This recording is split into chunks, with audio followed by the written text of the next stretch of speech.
United Health Group is simplifying healthcare by investing in tools to help patients know more and pay less. These tools help patients find providers and compare costs and save hundreds of dollars annually. Learn more at unitedhealthgroup.com/commitment.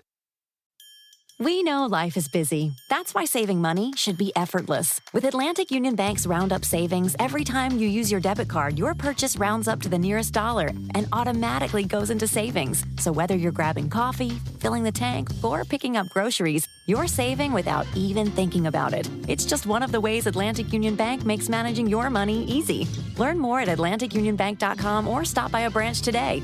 Atlantic Union Bank. Any way you bank. This episode of Phillies Therapy was executive produced by Adam D., Andrew C., Andrew G., Joe M., Mary R., and Owen S. Thank you all for your support. To learn more about how you can support Phillies Therapy, be an executive producer, or just join our community over on Discord, go to patreon.com/Phillies Therapy. All right, on to the show.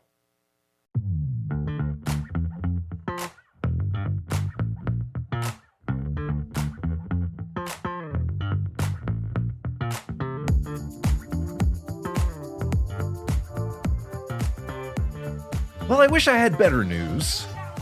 I wish I could say that we were recording here in the evening, Thursday, April 23rd, 2026. Feeling a little bit better about the state of things with the old baseball club.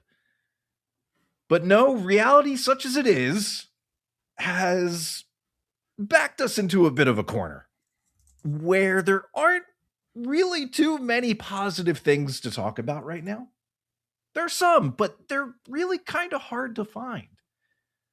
And that's what happens when in the first 25 games of your season, you go 8-17 with an active 9-game losing streak, something this team has not done in better part of a decade. Things do not look great. And you name it, it has gone wrong in this span of time. Whether it is the defense letting down the pitching, whether it's the pitching spoiling a little bit of resurgence and life by the offense, as you might have seen earlier today in the series finale against the Cubs, or, as it has been for most of the time, the offense simply just doesn't show up. You name it, it has gone wrong. Tack onto that a little bit of bad luck and an unbelievable, unending string of blue pits every single game. And you have a formula for, well, an 8-17 start with the league's worst run differential. Who saw that coming? Not me. But here's the deal. Normally what we've been doing here this season in 2026 is our late week episode has been dedicated to Patreon members. And they are getting this early. They have heard this before you. Nah. But we're putting it out there for the rest of you because there are extenuating circumstances, extenuating pains and maladies associated with this team that we thought was going to be pretty good and so far has been pretty bad. The lateness of the hour descends upon us. And so I welcome in my co-host who's getting ready to head out to Atlanta, where Zack Wheeler will eventually be rather unceremoniously making his return to the roster. In the wake of all this, of course, I regretted to even mention in the open here, the Taijuan Walker was released following his final appearance in the Cubs series. And so, Matt, here we are. With even more dead money on the books, with a litany of things going wrong. JT Realmuto is on the injured list, and Garrett Stubbs is recalled. The injuries are mounting. The luck continues to be bad. The play continues to be sloppy. The schedule continues to be kind of tough. These teams are pretty good that they've been playing, and they've been handing the Phillies their ass. My question, as I welcome you in, is where is the bottom, and have we reached it? Well, that's a heavy one. Yeah. I was going to have a question for you. Okay. Well, so my answer is no, I don't think they've reached the bottom yet. And my follow-up to that would be, let's say they get swept in Atlanta and they come home on an L12. Okay. Yeah. Does something happen? Do they have to do something drastic?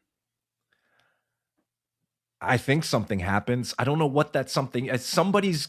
For reference, I mean, the Mets won on an L12, and you don't ever want to be known as more desperate than the Mets, but like, It's true. It's true.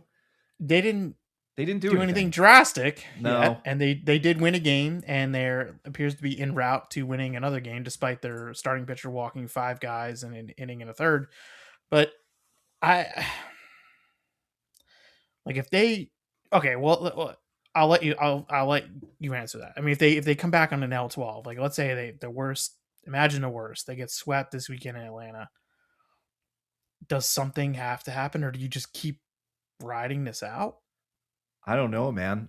We talked earlier this week about how they were already running out of levers to pull, and somebody will eventually take the fall for this if it continues.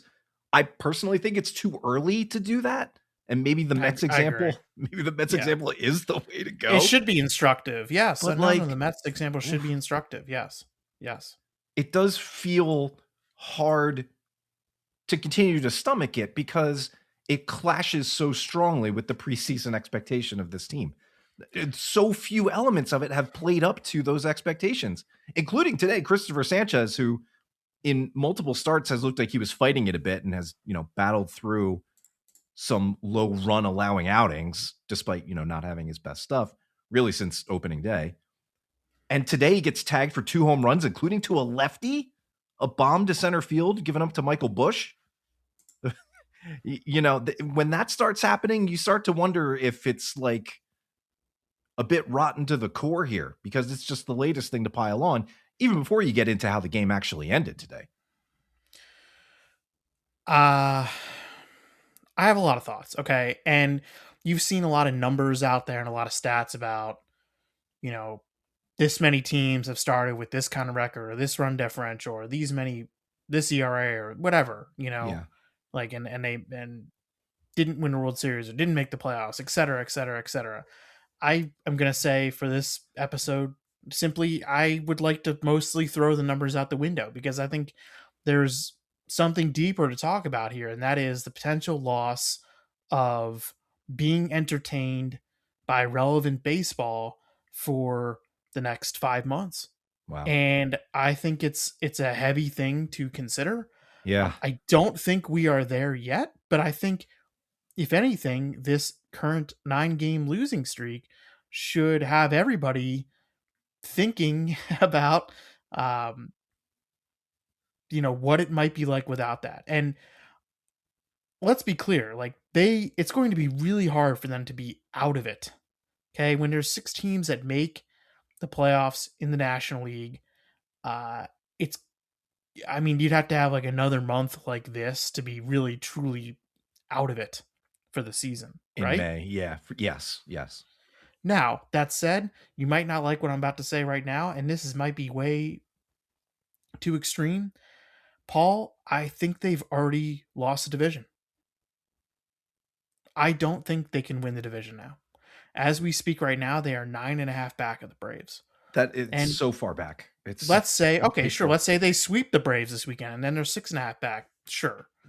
I think that they have lost the division in April. And what's the old saying? And it is kind of silly, but I guess we just found the test case is you can't win the division in April, but you can lose the division in April. And I think they've lost the division. Yeah. And look, of course, mathematically they're still in it, but 9.5 games, 3.5 weeks into a season is almost preposterous. I find myself fighting the feeling a little bit when I think about, what July could look like with the current state of this team. And I'm like, well, wait a second. 3 weeks ago, I was just talking about how this is a 90-win team. And now, if they play at a 90-win pace, for the season... what would they need to get to 90 right now? What would they have to go? They would have to go, what would that be? 82 and 56? Something like that? 82 and 55? That seems impossible. That's a heater. a severe heater, which okay. Well, okay. Maybe the better question is, yeah, obviously in the short term, the immediate, there's not a lot of confidence right now. nah. Your feelings about this team have dramatically changed, have they not, in the last 2 weeks? Well, sure. I mean, I was even going to Okay. try and, bump myself up. But, well, no, this isn't a good use case to bump myself up. I mean, on this day last year, through 24 games, the Braves were 7.5 back after their nightmare start. And the Phillies are 2 games worse than that. That's insane. Have your long-term feelings about this club, how much have they changed? Just with a 9-game losing streak. Remember, they were 8-8 before this 9-game losing streak happened. Yes, they were. I guess how long term are we thinking? For the rest of this season? For the season, yes. This? For the rest of the season. Well, let's not get beyond this season, because there's a lot of stuff we could talk about there. Well, let's just keep it to the season. Yeah. How's your long-term outlook for this season? How much has it been affected? Has it been affected? Go ahead. Sorry. Yeah, no, it is not over. It is not, because as you mentioned, the playoff field is huge. And despite being way back in the division, they are way back to the team with the best record in the league. So if you shrink it down a little bit to the teams that are in wild card contention, I'm not even talking about that. Okay. I want you to think deeper than that. Okay. Even if the Phillies start to win some games and chip away at this a little bit, because of what you have seen this month, are you now looking at the season as if it's not championship or bust anymore? Like, you look at this team and say, I've seen too many grisly things to think that this club is capable, even if they get hot, even if they start playing better baseball, that they are capable of going deep into playoffs and even winning it all. No, it's too early for that. There's a lot of work to do, but if I'm taking an optimistic perspective, this is the bottom. And it can only get better. And I have to believe in the talent on the team. But it's just going to take a long time for it to feel better. They have dug such a hole for themselves. It's hard to call a season as over right now. It's not. I'm not saying it's over, but I'm saying that even if they start to win some games, I think there's going to be scars from this beginning here that are going to always kind of pop in your head. And it's much like the scars from previous Octobers where you're like, fair. There's always going to be some doubt about it. Like, is this team going to really do it? I don't know. I mean, like, they have showed us their worst. Okay. Yes. Here in April. I mean, this is absolutely as bad as it gets. It really is. And it's not even about losing 9 straight. It's about losing until the 9th one, the way they lost the first 8 games, because they were not, right. Most of them were not competitive in any way, both from an offensive, defensive, pitching standpoint. All of it, yes. Thursday's game did feel a little different, sort of, though. Not really, because the first 6 innings felt like the last 8 games. Did they not? Yeah, and with Chris Sanchez on the mound, right? Like, the at-bats are not competitive. Sanchez once again getting hit around. I mean, I'm tired of the pitch tipping stuff. I'm tired of it because, like, I think it's the easiest excuse in the book. I don't think that it's not healthy to just immediately go to that. Like, when you see this guy get hit like he's been hit in recent starts, I'm like, what is going on here? Like, is that? I mean, I don't think it's pitch tipping. I don't have any reason to believe that. But I don't know. I mean, like, like, it's weird, right? I mean, like, how this guy doesn't get hit like this? No, and thanks to this outing at the close of business for that game, at least, I have to look at the other contenders at the top of the leaderboard. He has allowed the most hits in Major League Baseball. This is the Cy Young runner-up from last year. It is bizarre. It is extended even into the most elite parts of this roster. It's a sickness, and it's spreading. How much of what we've seen, Paul, is because many of their games so far, and I'm don't laugh at me, please, for including one of these teams in this list. Okay. But the 3 teams right now who have scored the most runs in Major League Baseball are the Atlanta Braves, the Washington Nationals, and the Chicago Cubs. And the Phillies so far have played 6, 9, 12 of their 25 games against those teams. Now, maybe they have the most runs in baseball because they've played the Phillies a lot, but not really. I mean, it's part of it, but it's not all of it. Is that anything? Like, are you looking at the schedule and saying, well, wait a minute, like they did just, especially here during the streak, I mean, this has all been against the Cubs and the Braves, who might be the second and third best teams in the National League right now. They might be. This is beside the point. I'm still not sure how much I buy into the Braves, even though they've been kicking my team's butt. The Cubs scored 5+ runs in 6 of the 7 games that they played in these last 2 series. I'm sorry. I'm even discounting it. They scored 5+ in every game. They scored 7 or more in 6 of the 7 games. 5 was the lowest. Let me get that right. Look, that with the Cubs at least feels like a because of, not in spite of, where that offense just found a way to feast on a really.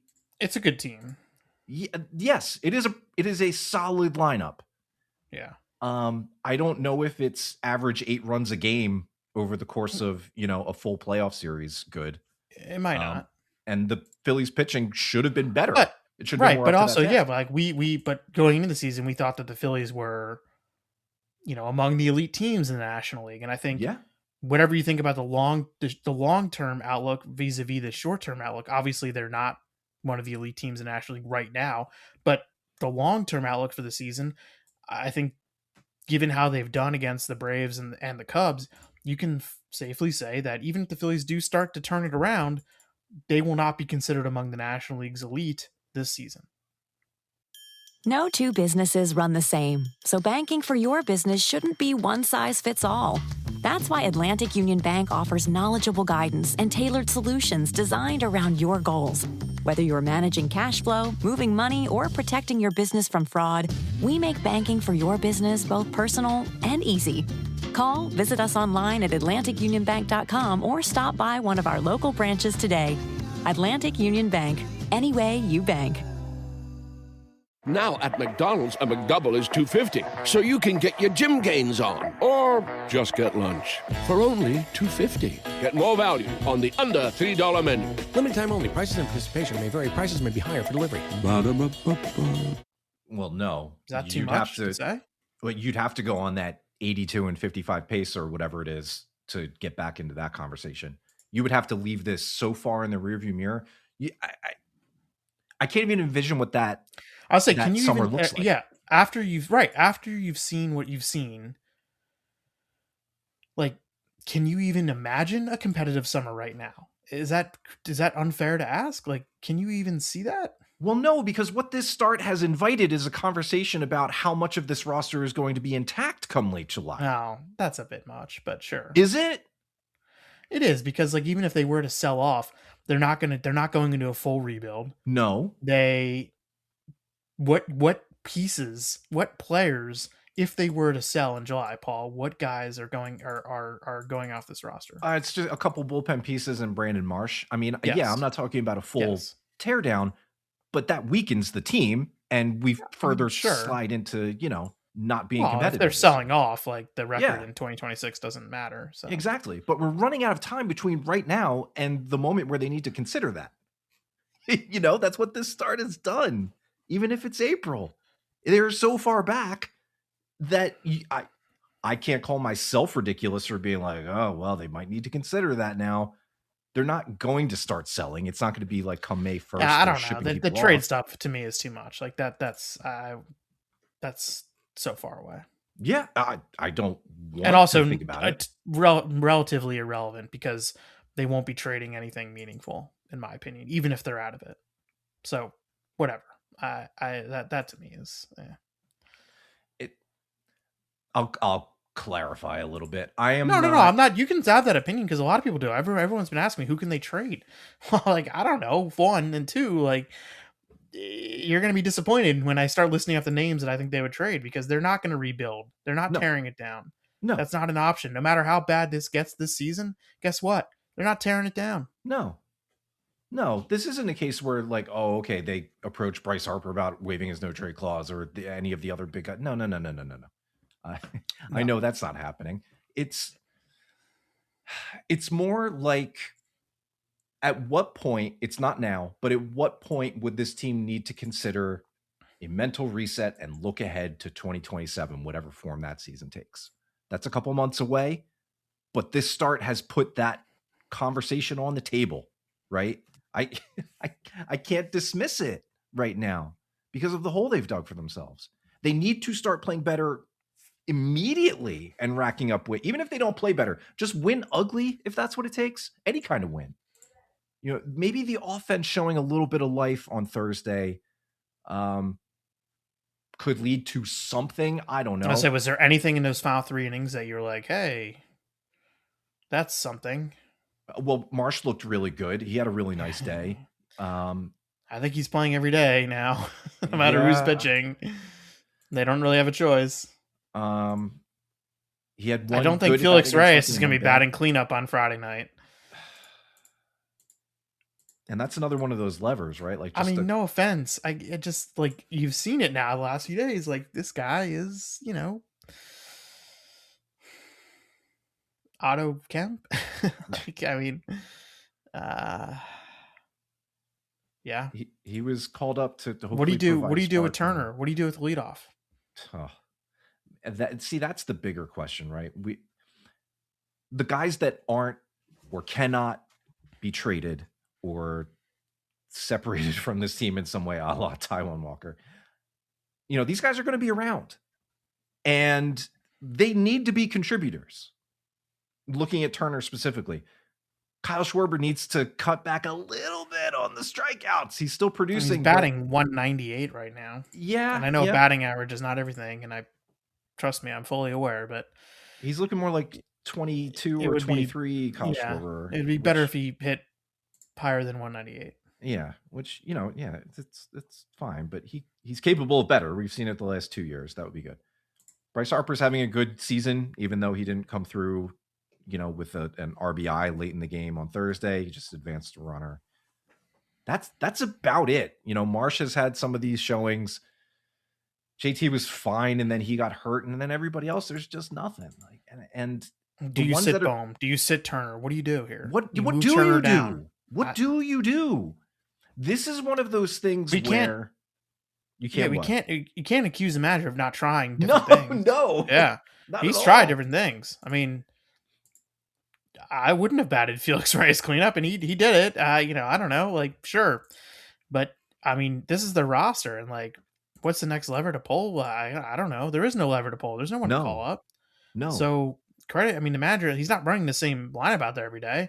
I actually thought he managed like a kind of a decent game Thursday. He got put into a hole, he got boxed in when, you know, he pinch runs for Felix Reyes, which is the right thing to do in the 8th inning. But then Dylan Moore's batting cleanup. And Dylan Moore probably shouldn't be on the roster. Felix Reyes probably shouldn't be on the roster. Like, I don't know. Like, I don't know. I mean, what do you do here? What do you do with Turner? Do you keep him at the top? You just do it? Matt, I don't know. And maybe his at-bats have been bad. Oh, yeah. Bad. This past week, really bad. It was fine. Like, we were willing to group him into the Schwarber Harper category, right? Yes. Until I think this week it took a dramatic turn for the worse. Yes, it did. It happened that quickly. It got real bad real fast. You know, you can watch him and be like, this guy's trying to do everything right now. Is that part of this deep-seated problem with this roster? Because I know I've seen it just, you know, anecdotally. They do not look like they're having fun. Not that you could in the midst of a 9-game losing streak. I'm talking about even before. They look tight. They look pressing, especially now when maybe they do feel the weight of the entire fan base and region on their shoulders. Like, what is the way through here? What is the win. It all Win a feels, yeah, but game. it all feels chicken and egg. Do they play better when they get loose? Well, then how do they get loose before they start winning again? You know, it's one of those things that just kind of spirals around, and they don't seem to be. They're not quick to adjust to that. However that exists. I don't think this would be Rob Thompson's style. Here is what I would do Friday. Mm-hmm. I would tell my guys, what time is the game? 7:15. It's Atlanta. Is it 7:15 or is it later than that? Atlanta games are usually later. 7:15, Apple TV. I would tell my guys, I don't want to see any of you here before 5 o'clock. Oh. No early BP, no... Nothing. Okay. I don't think he would do that. Also, first day in a new city, they tend to, guys tend to want to get a little work on the field. I don't think they would do that, but I don't know. I mean, I would just try to change something up. I mean, because like you're right, Paul. I mean, I think they look tight. They look like they're not having fun, and that happens when you lose and you don't score runs. But Yes, it just sure. does seem like they're carrying a lot of weight right now. And like, I was not in Chicago. Charlotte was there, and reading her stories and watching some of the interviews, like it does seem like, they are all carrying quite a burden right now. And other than winning, the only way to try to ease it is just by taking the larger view of things. But even then now, like, that's harder to do because like you and I are even struggling with that. Like, how do you take the larger view right now? Because the larger view has been affected by this 9 games. And I am sitting here and I'm struggling, Paul, because like I am trying to properly contextualize 9 games. We were talking about 9 games. 9. Okay. Yes. Yeah. 9 games in relation to, several years of success, several years of having, pretty effective systems in place, both on the hitting and the pitching side in the major leagues. Not perfect, but effective. 9 games in 162 season. That's 5%. I am struggling because I am trying not to let 5 games totally skew how we are looking or feeling about this team. And certainly the 16 that came before it were not inspiring, but they were 8-8 and they were getting by. And you say, you know what, that's fine. They're finding their way. Yeah. This just feels, the threat of this 9-game losing streak looms so large because there's so much more attached to this. It's not just a 9-game losing streak. Doesn't it feel that way? So much more attached to this in that there's no wriggling out from it. Like there's no... With that, and it feels like, there's so much riding on this, right? There's so much riding on this season. I mean, like, a lot of these guys, are, they're all a year older. A lot of these guys are 1 year closer to not being core players on a championship caliber team. I mean, there's millions and billions, I guess, if millions riding on, like this season a lot. I mean, it's just so much is riding on this because they have invested so much time and energy. And I'm not just talking about the players and the coaches in the front office, but also the fans. You have invested a lot in this. And for it to be like totally soured by 9 games, 1, that feels stupid, and 2, it feels unwise. But I don't know. I can't help but sit here and say these 9 games and the way they've gone have really affected how I look at this team. Yes. It has, because they're going to win a game again at some point. They will. Okay. We're pretty sure. We think. But to me, though, when they win that game, my first reaction, or everyone's first reaction, should be like, okay, now what? Now what happens? Yes. Well, it's do it again, but it's like, now what happens? Like, great, you won the game, but like, what is the damage that has been done? And now, like, how is this thing, like, how is it even viable? Like, is it viable? And all these things that we thought about this team have been turned upside down by 9 games. And I'm having trouble. Like, I'm having trouble rationalizing it, because it is highly irrational to take 9 games and treat it as something bigger, but it feels like it represents something bigger. it kind of feels like maybe it was like the symbol of this whole thing toppling. And I hate that those words are coming out of my mouth because it's April and Yeah, that yeah. is not fair, I don't think. But it does feel that way. It has that feeling, does it not? Well, Matt, I will meet you there because it has been an absolute flunking of the eye test on top of everything. You can pull out a whole bunch of numbers. I certainly have. I've gone knee deep in some of these things, just trying to look at exactly what is going wrong, who is, underperforming in what spots, and just about everywhere you look, it's bad. The news is bad, and you can't really single out one sore thumb to really be like, yeah, okay, here's what needs to improve, and I'll use that as the barometer for feeling like a turn of the corner is coming, because it's everywhere. It's practically endemic at this point. I will meet you at that exact point where rational is fighting irrational based on the time in the season, the calendar month we're in, because it has looked forlorn. I have had a really hard time the last week and a half enjoying watching what I've been seeing. No, how could you?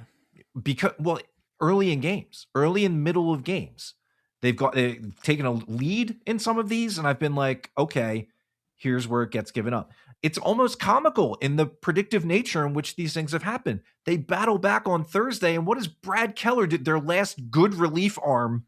Yeah. What does he come in and do? He gives up a leadoff homer. No, because all these guys, right? When that like the weight of the world is on everybody now, because it's like, oh my god, we tied the game, and now it's on me. Like I got to make sure we keep it tied, and like there's so much pressure. And he threw an awful pitch. I mean, that was a pipe shot. Yeah, that's another thing, right? Another one of those numbers. I looked it up. The Phillies are not throwing a ton of middle fastballs, but when they do, they're getting smoked way more than league average. It's just one of those things. It is everything, everywhere you look. And that's hard to get out from under. They need to fluke their way into a comfortable win or something.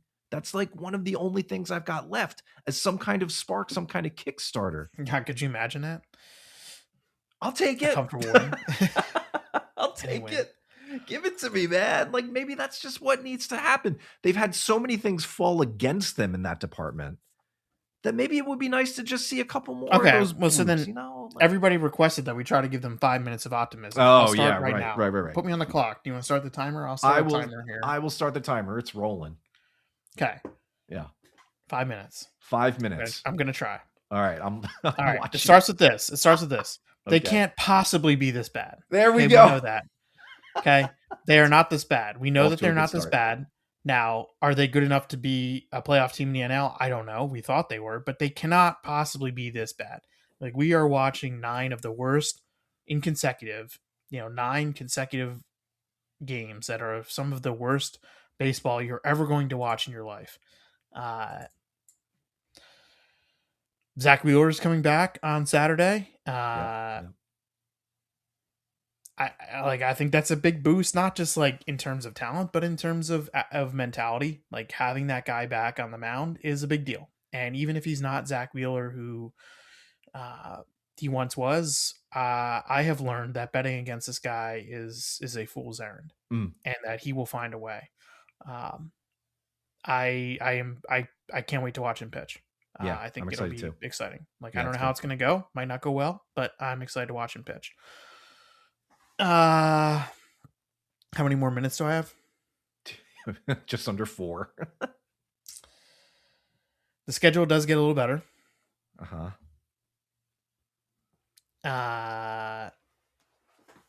What else do I have here? Andrew Painter has looked competent. The rookies have been fine. Yeah. Justin Crawford did not have a great game Thursday. He's been fine though. He's been fine. Like the least of their problems. Like if you would have said that these guys had the numbers that they have through 25 games, the first 25 games of their major league careers, you'd be like, oh, the Phillies are probably like pretty good. Well, no, they're not. But what else? I don't know. This is tough. 5 minutes. Do you have anything? You made it through 2. Boy. I not a whole They're lot not going that's to have new. they're not going to have the highest batting average on balls in play in Major League history. Like that's what they have right now. At some point that will even out. Yeah. You're listening to this podcast, so I know you've got a curious mind. Here's a helpful fact you may not know yet. Drivers who switch and save with Progressive save over $900 on average. Pop over to Progressive.com, answer some questions, and you'll get a quick quote with discounts that are easy to come by. In fact, 99% of their auto customers earn at least one discount. Visit Progressive.com and see if you can enjoy a little cash back. Progressive Casualty Insurance Company and Affiliates. National average 12-month savings of $946 by new customers surveyed who saved with Progressive between June 2024 and May 2025. Potential savings will vary. We know life is busy. That's why saving money should be effortless. With Atlantic Union Bank's Roundup Savings, every time you use your debit card, your purchase rounds up to the nearest dollar and automatically goes into savings. So whether you're grabbing coffee, filling the tank, or picking up groceries, you're saving without even thinking about it. It's just one of the ways Atlantic Union Bank makes managing your money easy. Learn more at AtlanticUnionBank.com or stop by a branch today. Atlantic Union Bank. Any way you bank. Now at McDonald's, a McDouble is $2.50, so you can get your gym gains on. Or just get lunch for only $2.50. Get more value on the under $3 menu. Limited time only. Prices and participation may vary. Prices may be higher for delivery. Ba-da-ba-ba-ba. Catch the NBA playoffs on Sling TV, the most flexible live TV streaming service, putting consumers in control to watch games their way with flexible subscriptions. Want to catch one game or a full series on ESPN? Grab a 1, 3, or 7-day pass. If you want to catch as many games as possible, get a monthly subscription with our ABC, NBC, and ESPN combo package. Either way, Sling lets you watch the playoffs your way with no long-term contracts. Learn more at sling.com. Yeah, it's really just still a waiting game, because I do agree, and I'll echo the sentiment that this is the bottom. I think this is the bottom, and it'll start turning around very soon. I don't know what exactly that turnaround is going to look like and how high they could get, but Okay, I'll keep going. Imagine when they do, if they do pull themselves out of this, think about the armor that they will have, having gone through this unthinkable stretch of baseball.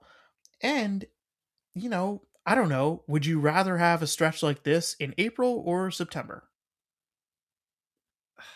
If you had to have it. April is the answer. I mean, look, like this team, when has this team gone far in the playoffs? Is when they've had to sneak in, or they've been a wild card and they were not the favorites and they had flaws and they were kind of overlooked. Well, guess what? You got a flawed ass overlooked team right now. So there's the positive spin on it. yeah, I'd actually take a slightly different look at it and say I'd almost rather this happen later in the season, because ideally The team would already be insulation. Yeah, that's exactly right. Right now, it just feels like this is all we know of this team. This is their entire existence. And what does the better play look like? Ideally, in that other season, we've already seen them play better and are in more of a secure playoff position, even as they skid, to be like, oh, okay, we know they're better than this. We've seen it. We do not know for sure how much better the 2026 team is than what we've seen in these first 25 games. We don't know what that looks like. We thought we knew what it was going to look like, a low 90s win team probably. Now, I don't know what that ceiling looks like. I don't know if they can play at that pace. Are we done with the positive stuff? We have 30 more seconds. I realize I Chase Stugard has looked good. Okay. Looks competent. Yes. All right, done with the positive. I have one last question before. I do think we should eulogize Taijuan Walker. Yes. For at least a few minutes. But first, before that, who do you think is the blame lies most with in terms of responsibility for this slow start, for this 9-game losing streak? Is it more shared by the front office who constructed this roster, or the manager and the coaching staff that has not been able to get them out of this, or at least help them get out of this? Can I put the players first? Because I think sure. Okay. Yeah. No, players think first. Yes. Yeah. Which is always that's always my answer. It's like, who do you blame? It's like, well, the players. Yeah. The players. Okay. Like that. Yes. That's. But second is the front thing. office. Second is the front Okay. office for me. They didn't put together enough. I mean, I do not blame them for thinking that the cliff would not arrive this severely so soon, but there's no parachute here. There's not, all the levers have been pulled after 25 games. Felix Reyes is it. Okay, you get Zach Wheeler back, that helps. What else do you do? if all these guys are, if Alec Boehm is cooked, what do you do right now? You know, Aiden Miller's hurt. There's nothing else down there right now. There's nothing else going on. Yeah. Yeah, I mean, I agree. And, you know, I think some of the missteps by the front office are catching up to them. And again, 9 games, like I can't make any declarative statements about things, but it certainly looks like that the roster is short. I think we knew that going in terms of right-handed bats. Like Paul, I mean, we've talked about it quite a bit. We knew that, and they knew. I mean, they tried to get Bo Bichette. Of course. I mean, I think they knew. But that said, I mean, like, even if they didn't get Bo Bichette, like, they could have still moved on from Boehm. They could have just done something else. Now, would change for change's sake have been worthwhile? I don't know. Like, the Phillies kept saying, we didn't want to make our team worse just because we wanted to change something. Well, now, look, like, I mean, it's hard to be worse than Alec Boehm. So, like, that was a miscalculation. And certainly the off-field stuff with Boehm wasn't necessarily factoring into their calculus at the time. And who knows how much of a factor that is here. But I would not play him this weekend. I wouldn't play him. I think he needs to sit. I think he needs like 4 straight days of just not playing baseball. I don't think that's what they're going to do. But that's what I would do. It's very few other things at their disposal at the moment. That feels like the next step is an extended break, but like, I don't know. I don't know if it helps. I guess you got to try. At some point, we're going to get to a point where an idea comes up and it's like, well, you should try it. and just try to see what happens. You know? Yeah, and they've tried stuff. Felix Reyes batting cleanup multiple times. That's trying not something. Just once, multiple times, 3 times, not just against a lefty, also against a righty. Taijuan Walker, he's gone. Did you hear about that? He's been released. Pack your bags. He finishes his Phillies career with a 5.12 ERA in 402 2/3 innings. And I do think it's important to go back and remember when he was signed. Okay, he was signed for a 4-year, $72 million deal. They needed another starting pitcher badly. Yeah. And I don't think anyone ever thought that he was like a 3. Maybe he's like, okay, he's a mid-rotation guy, probably more of a 4, right? And his first year with the Phillies, he was very much that. You know, he was basically league average for 172 innings. And it was totally fine. This might be the biggest indictment to me about Taijuan Walker's time with the Phillies. They made the playoffs all 3 years that he was on the club, making $18 million a year, being healthy and part of the team for the most part. He pitched a grand total of 2/3 of an inning in the postseason for the Phillies in his time with them. And those 2/3 were like as a mop-up man last year, right? It was in Dodger Stadium. He couldn't even finish the inning. Game 3, they were up. The game that they won. He came in the 9th inning and gave up a run. They were up by 7 runs. They had to do it. And arguably, I think we're going to look back, and I've already thought a lot about this. If we look back and these 9 games ended up, really, or however long this losing streak ends up being, what defined this season, I think we're going to look back on Wednesday night's pitching plan and scratch our heads. And can I curse? Can I cuss here? You absolutely can. What the fuck were they thinking?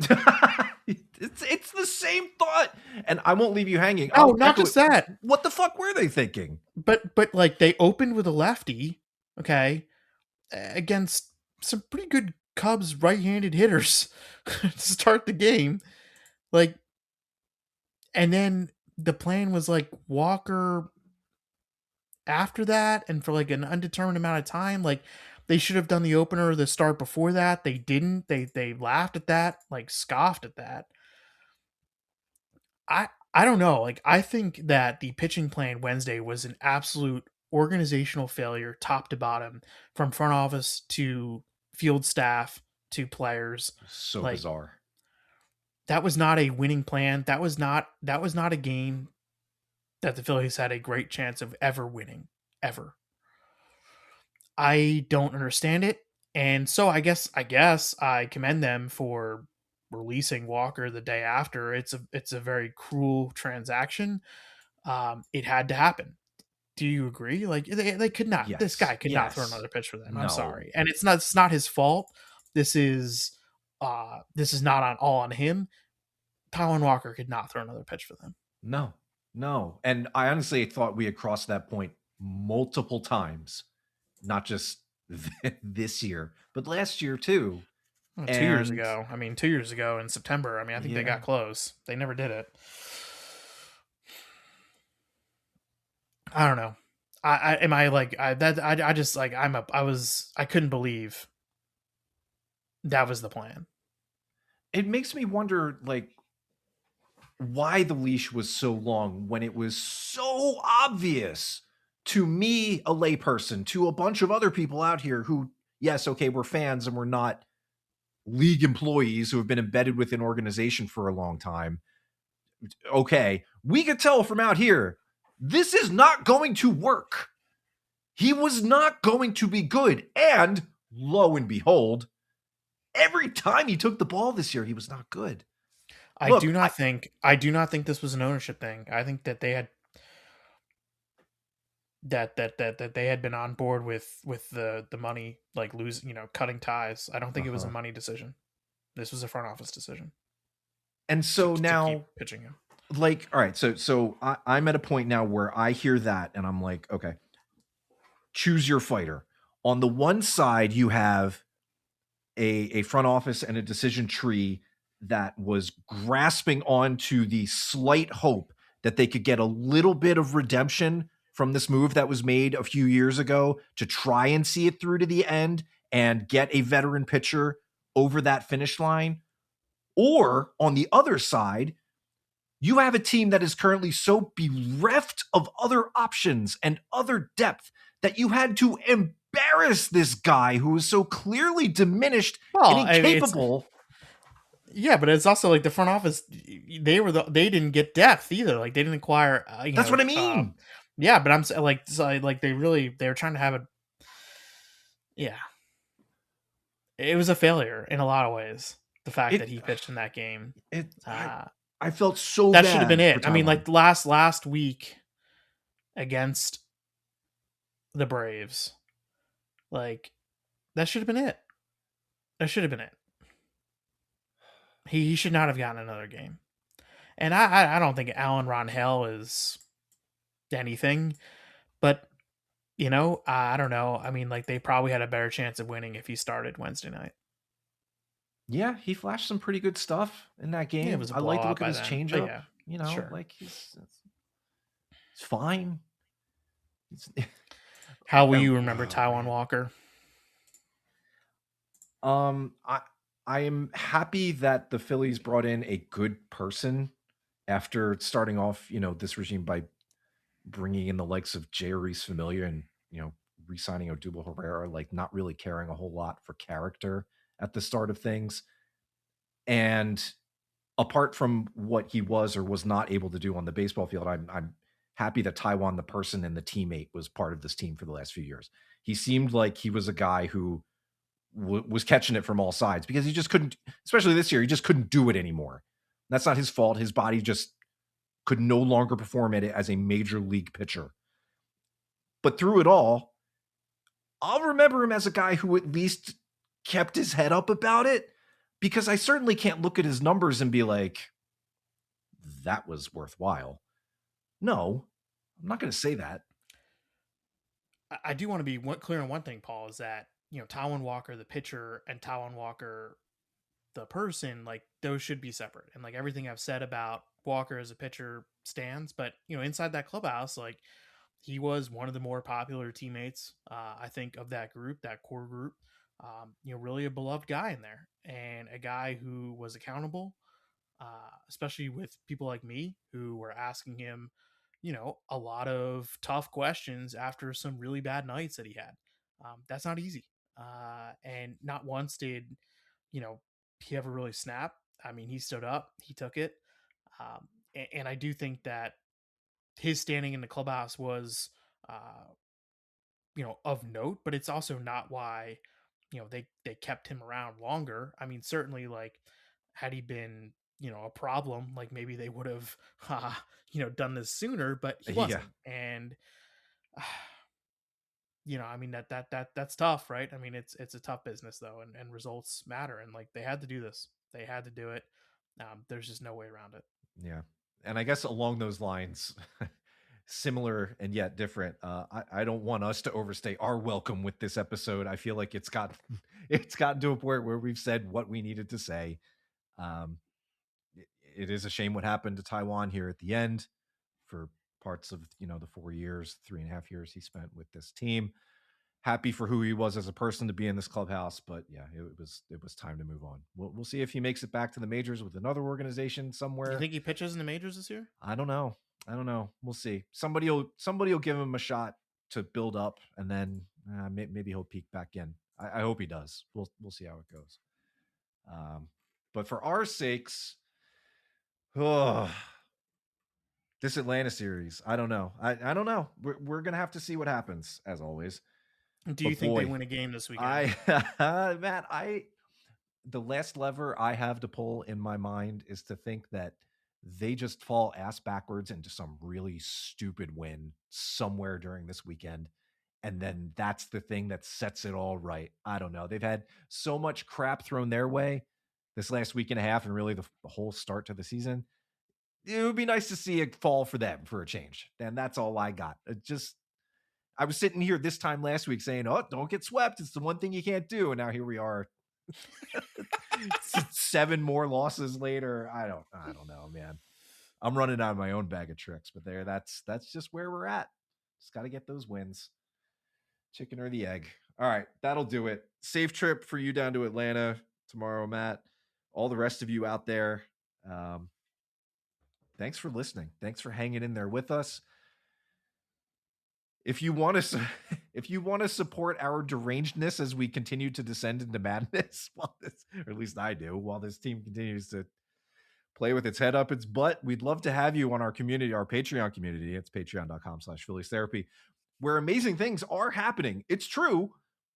Organically, our members have come up with a book club that is getting the one and only Tyler Kepner to come on and discuss his book, K, A History of Baseball in 10 Pitches, with us this coming Monday. He's giving some of his time to chat with us about the book. It's available only to members. It will be recorded for those of you who can't be there live, but again, only to members. We'd love to have you in. Come on, buy a ticket, show Tyler some love, bring some good questions, read a good book in the meantime. At the very least, pick up Tyler's book and check it out. We would love to have you. Even if not, thank you again for getting to this point in the episode. Again,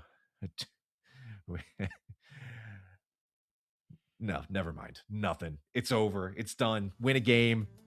We'll talk again in a couple of days. Unless they don't win in the episode. Unless they don't win and the earth implodes underneath Philadelphia. Oh, cross your fingers, everybody. This weekend could be interesting. Either way, this has been Phillies Therapy, part of the Believe Podcast Network. For Matt, I am Paul. Whether you like it or not, we'll talk with you again soon.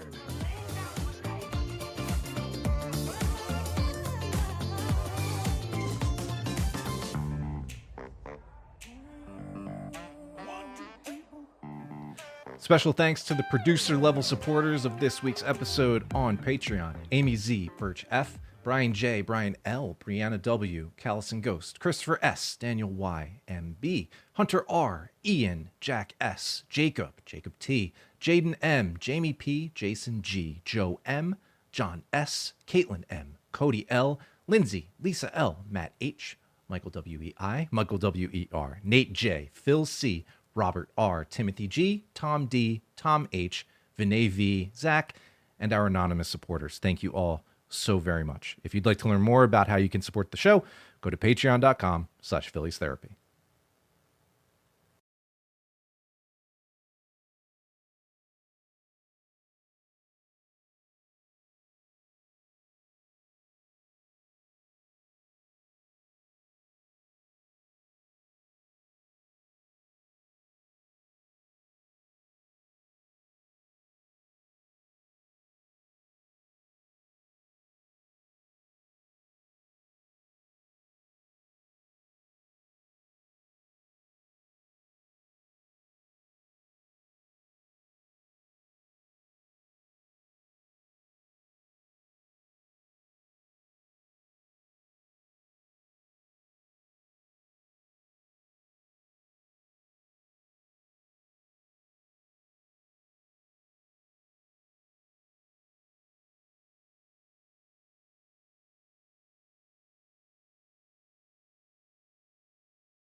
The new LinkedIn Hiring Pro can't undo your last hire. The empty seat. Who was actually just that, an empty chair in your office because you couldn't find someone to fill it. So it just sat there costing you money with all its fancy ergonomic features. But LinkedIn Hiring Pro can make it easy to fill that seat with the right candidate. With nearly 60% of businesses finding someone to interview in the first week alone. Hire right the first time with LinkedIn Hiring Pro. Post a free job today at linkedin.com/Pandora.